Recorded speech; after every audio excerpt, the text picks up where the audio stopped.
సింహాసనం ఎక్కడం సులభం కాదు. సువార్త నమ్మడం సులభము, బాప్తిస్మం పొందడం సులభం, సింహాసనం ఎక్కడం సులభం కాదు.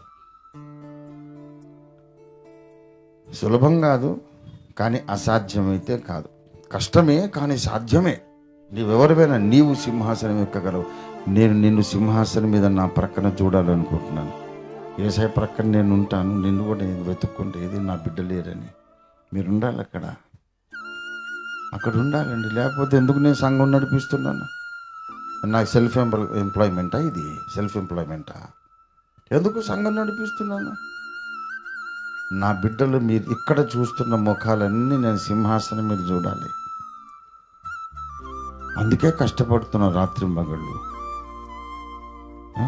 ఈ వయసులో, ఈ ఆరోగ్య పరిస్థితిలో, ఇంత ఆర్థిక ఇబ్బందులు, రాత్రి మగళ్ళు పరిగెత్తడం నాకేమైనా పిచ్చా? నాకు అవసరమైంది. ప్రియులారా, దేవుని కృప కోరుకుంటుంది అందరూ రక్షణ పొందాలి. దేవుని న్యాయము కోరుకుంటుంది.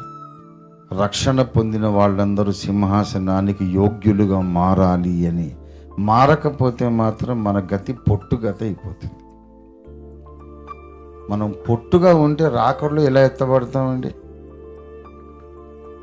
సైతాను మనల్ని జల్లించడానికి తెచ్చే పెద్ద జల్లెడ పేరే మహాశ్రమల కాలం.